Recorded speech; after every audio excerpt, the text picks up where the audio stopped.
Hello, good day mga ka-farmer. Welcome back sa ating channel. Update tayo sa ating pipino mga ka-farmer. Sa ngayon 16 days old na to. Kaso lang 17 days na po na rin na walang ulan dito. So meaning mula nung nagseeding tayo nito hanggang ngayon di talaga to nakatikim ng ulan. Tapos nakapag-abono na tayo nito nung pang 14 niya, pangalawang application. Ngayon magdidilig kasi pang karga laban sa init. Maya maya lang may mga 10 trails na, so may trellis na tayo kaya wala nang problema kasi kakapit na yan. Gaya niyan, ito kakapit na yan siya. Tapos hanggang ngayon di pa rin tayo nakapag apply ng insecticide. May mga kumakain naman na mga orange beetle pero di naman gaanong kalala. Gaya niyan, orange beetle na sa may nakapatong sa tendrils.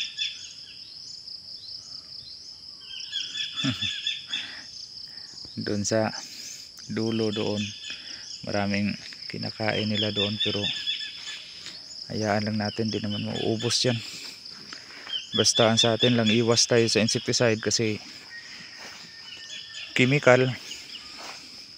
Hanggat maaari huwag tayong gagamit kung di naman talaga kailangan. Bawat chemical na ihuhulog natin sa lupa, toxic yan padagdag yung toxicity sa lupa. Nagkakaroon ng acidity.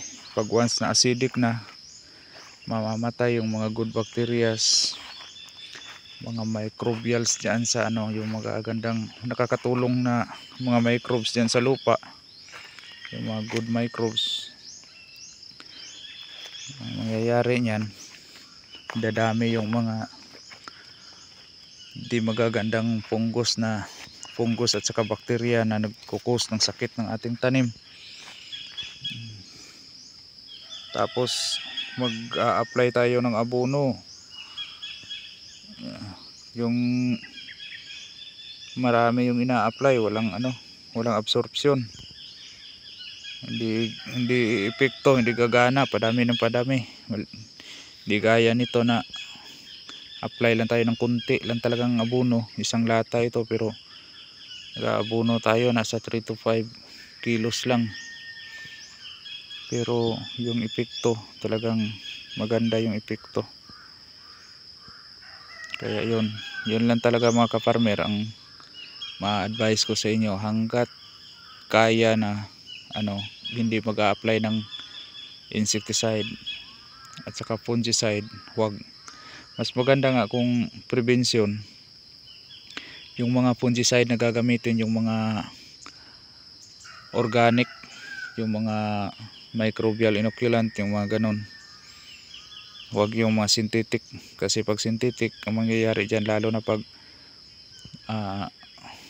bactericide, fungicide, yung mga good bacteria patay, at saka yung mga fungus na good fungus din patay. So walang pinipili, patay lahat. Ang mangyayari niyan mga ka-farmer, parang tao na yung dugo, grabe na yung lason. So ang tinatawag dyan sa medical term is creatinine. Grabe na yung mga dumi sa dugo kasi hindi na kayang linisin ng kidney. Di ba siya, ginagawa ng mga doktor is nagdadialysis, parang gano'n na yung lupa. Ang mangyayari, wala nang proteksyon yung lupa mo, patay lahat pag may dadapo dyan na mga toxic or mga good bad bacterias or bad fungus, magkakasakit agad yung tanim mo kasi walang ang proteksyon. Nililinis gaya ng dugo ng tao na nagdadialysis, nililinis patay lahat-lahat. Yung kailangan na yun sana ang magpoprotekta sa katawan, ganun din yun sa tanim. May natural kasi na protection dyan sa lupa at maa-adapt yun ng tanim. Ang mangyayari niyan, pag gagamit kayo ng fungicide na bactericide, fungicide, patay ang lahat. Wala nang matitira, wala nang protection. So pag may makakapasok na masasamang elemento, agad magkakasakit yung tanim nyo, kaya magiging mahina. So para magiging malusog, matibay, yung mga good microorganisms, yun ang itatanim nyo. Yun ang magiging natural na solusyon or protection sa ating tanim. Kumbaga, ibubus mo ang kanilang immune system, kasi yung protection ng health is immune system. Kung ano man meron sa tao, ganun din yun sa tanim. Kaya hanggat maaari mga kaparmer, iwasan talaga yung mga synthetics. Gagamit kayo kung sa abono, okay lang, pero minimal lang naman yung ginagamit. Pero wag lang talagang sobra-sobra. Pero binabalanse yan, kasi naglalagay man ng synthetic, naglalagay din ng organic. Gaya nung pangbawi dyan mga kaparmer, kung hindi, kasi kadalasan kasi pang tanggal acidic ginagamit yung mga lime.